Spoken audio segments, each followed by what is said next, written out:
Hello friends, मैं कुंदन सिंह आप लोगों का दोस्त। और आज के वीडियो में हम लोग कुछ वैसे इंपॉर्टेंट एमसीक्यू क्वेश्चन को देखने वाले हैं जो लैब सुपरिटेंडेंट और लैब असिस्टेंट दोनों के लिए काफ़ी महत्वपूर्ण होने वाले हैं। तो वीडियो को शुरू से अंत तक ज़रूर देखें।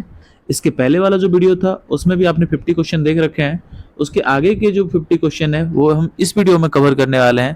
फर्स्ट क्वेश्चन है, which of the following investigation should be done immediately to best confirm a non matched blood transfusion reaction.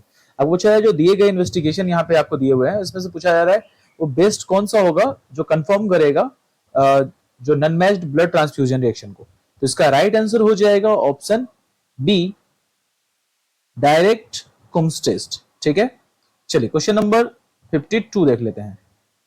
तो 52 में क्या पूछा जा रहा है, how often blood can be donated. अब जो ब्लड डोनेट करते हैं वो कितने टाइम में आप डोनेट कर सकते हैं।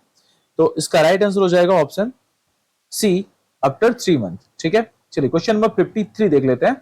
Which anticoagulant is used to store blood in blood bank. आपको पूछा जा रहा है कौन सा एंटीकोगुलेंट का इस्तेमाल किया जाता है ब्लड को स्टोर करने के लिए ब्लड बैंक में। तो इसका राइट आंसर हो जाएगा ऑप्शन सी, सिट्रेट।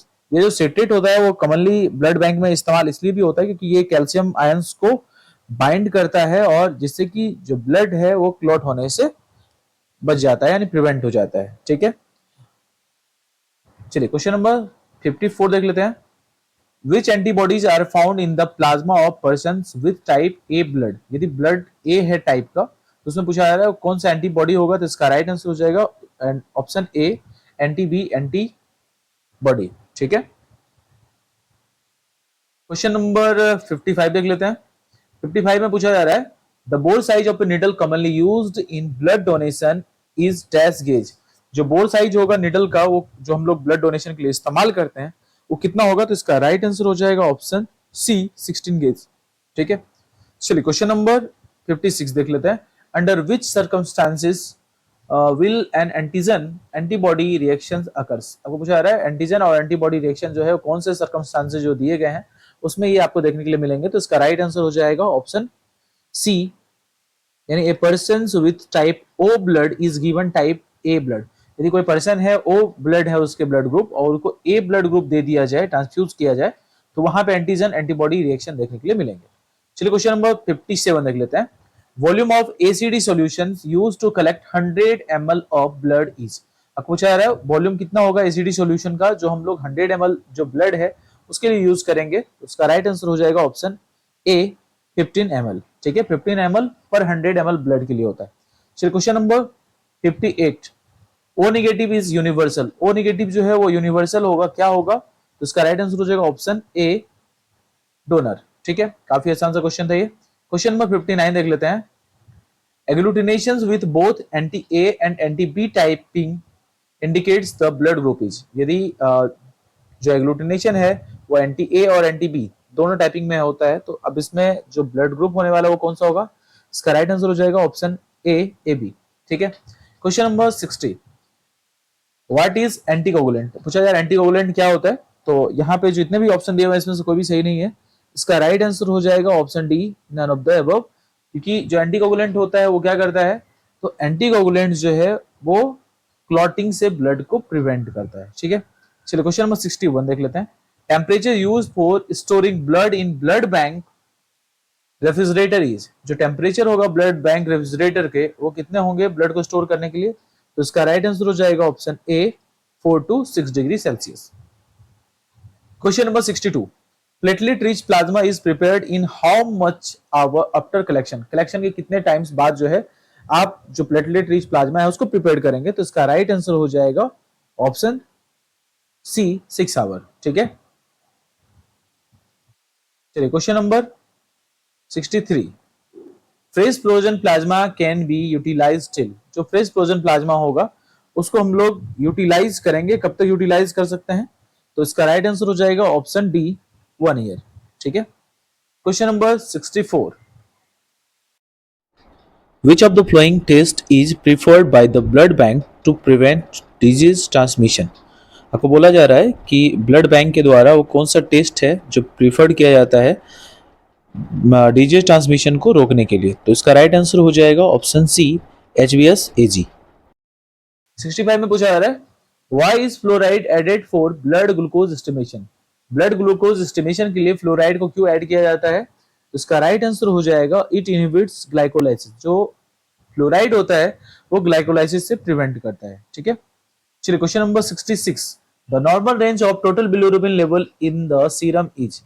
सीरम में जो टोटल बिलिरुबिन का जो नॉर्मल रेंज होगा वो कितना होगा? तो इसका राइट आंसर हो जाएगा option C 0.2 to 1.0 mg per DL. ठीक है, चलिए क्वेश्चन नंबर 67 देख लेते हैं।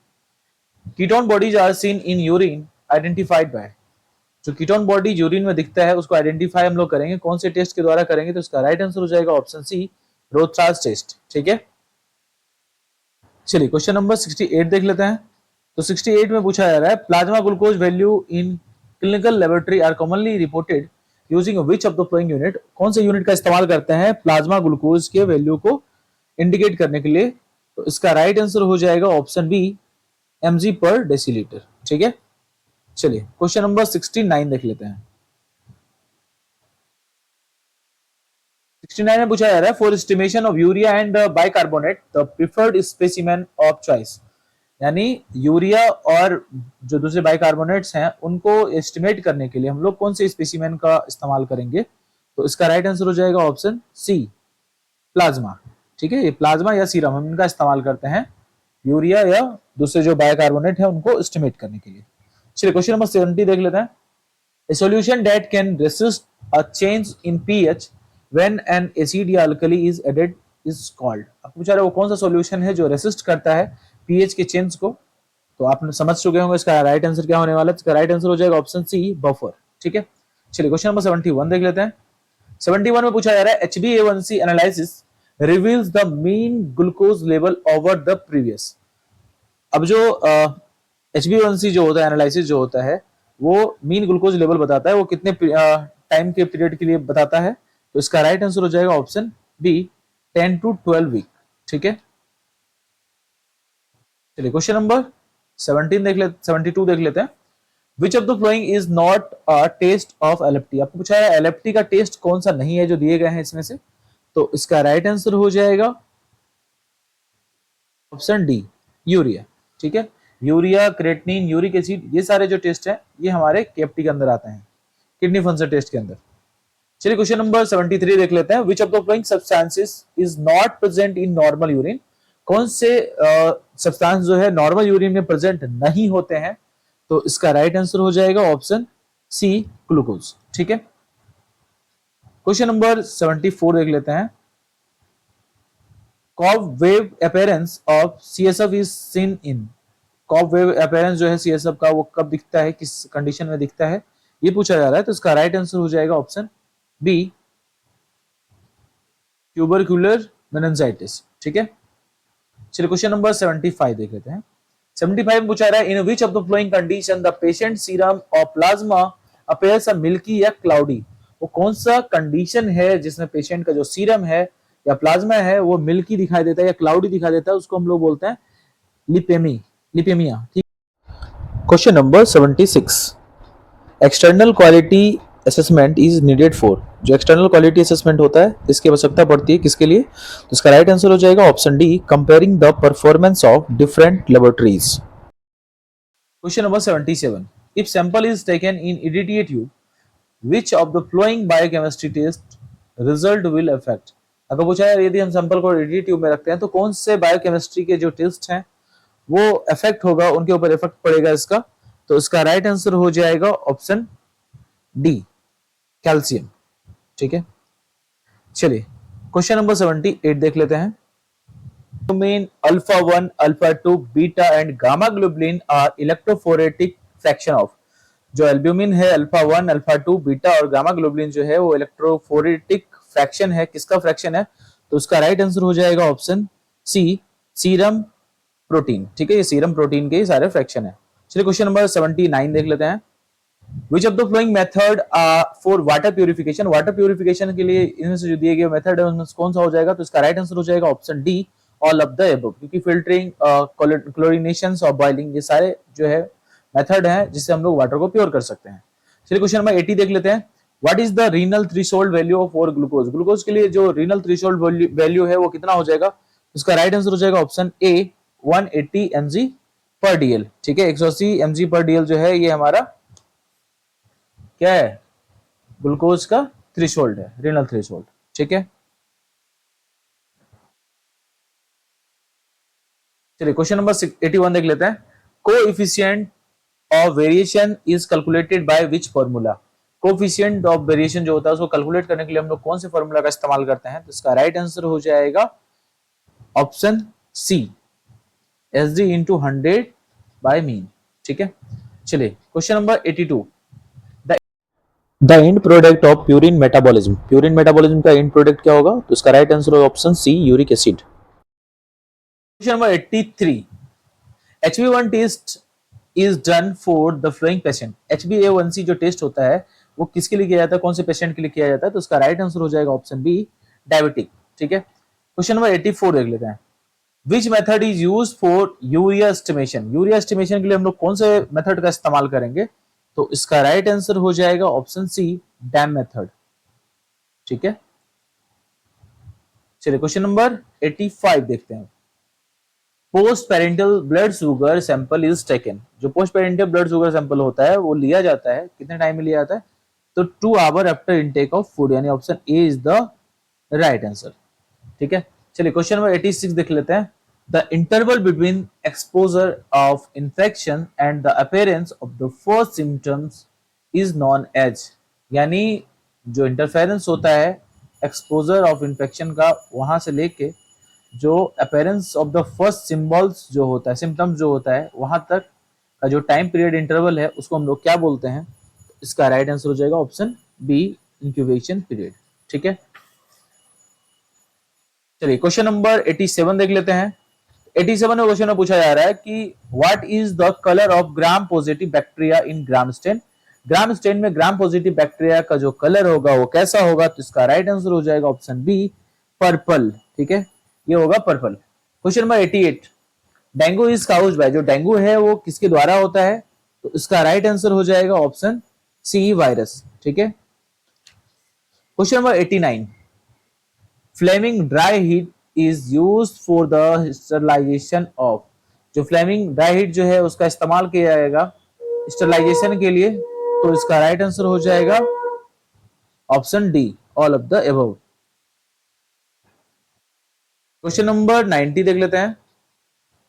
Widal test is done for the diagnosis of which bacteria. जो विडाल टेस्ट है वो किया जाता है किसके डायग्नोसिस के लिए, कौन से बैक्टीरिया के डायग्नोसिस के लिए? तो इसका राइट आंसर हो जाएगा option C, salmonella.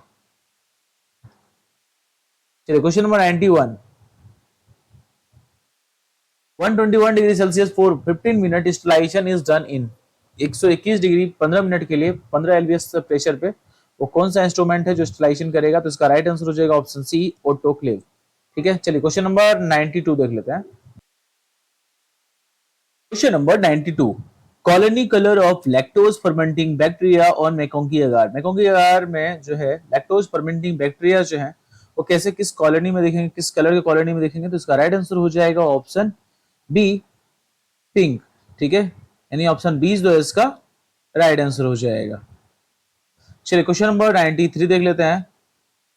Solidifying agent use for preparation of solid culture media. Solid culture media के प्रिपरेशन के लिए हम लोग कौन से सॉलिडिफाइंग एजेंट का इस्तेमाल करेंगे? तो इसका राइट आंसर हो जाएगा ऑप्शन सी, अगार। ठीक है, question number 94। Spreading of disease worldwide called as. Worldwide यदि स्प्रेड हो जाता है डिजीज तो उसको क्या कहा जाता है? तो इसका राइट आंसर हो जाएगा ऑप्शन सी, पैंडेमिक। ठीक है, क्वेश्चन नंबर 95 देख लेते हैं हम। The diameter of antimicrobial disc must be. जो डायमीटर होगा एंटी माइक्रोबियल डिस्क का वो कितना होना चाहिए? तो इसका राइट आंसर है ऑप्शन सी, 6 mm। ठीक है, चलिए क्वेश्चन नंबर 96 देख लेते हैं। Autoclave is an example of which of the following method of sterilisation. Autoclave जो है वो एग्जांपल है किस टाइप के मेथड ऑफ स्टरलाइजेशन का? तो इसका राइट आंसर हो जाएगा ऑप्शन ए, मॉइस्ट हीट मेथड। ठीक है, चलिए क्वेश्चन नंबर 97 देख लेते हैं। Question number 97। The tool for transferring and sticking culture is. अगर पूछा रहा है वो कौन सा टूल होगा जिससे हम लोग ट्रांसफर और स्टिकिंग करेंगे कल्चर को? तो इसका राइट आंसर हो जाएगा ऑप्शन ए, इनोकुलेटिंग लूप। ठीक है, चलिए क्वेश्चन नंबर 98। राउंड से बैक्टीरिया इज कॉल्ड, जो राउंड से बैक्टीरिया है उसको क्या बोला जाता है, तो इसका राइट आंसर हो जाएगा ऑप्शन डी, कोकाई। ठीक है, क्वेश्चन नंबर 99, जेडेनस्टेन या जी लेंसर स्टेन इज यूज फॉर, जो जेडेनस्टेन है इसका इस्तेमाल किया जाता है किसके लिए किया जाएगा, तो इसका राइट आंसर हो जाएगा ऑप्शन बी, माइकोबैक्टीरियम। ठीक है, चलिए क्वेश्चन नंबर 100, ये हमारा आज का आखिरी क्वेश्चन, इसको भी देख लेते हैं। तो इसमें बोला जा रहा है most agar and fluid media are sterilised by, जो अगार और फ्लूइड मीडिया जो उसको स्टरलाइज किया जाता है किसके द्वारा किया जाता है, तो इसका राइट आंसर हो जाएगा ऑप्शन बी, ऑटोक्लेविंग। ठीक है, ऑटोक्लेविंग के द्वारा जो है जो अगार है मोस्ट अगार और फ्लूइड मीडिया को स्टरलाइज किया जाता है। ठीक है, आज की वीडियो में बस इतना ही। नेक्स्ट वीडियो में और भी अच्छे अच्छे क्वेश्चन के साथ फिर से शामिल होंगे। तब तक के लिए बाय बाय, टेक केयर।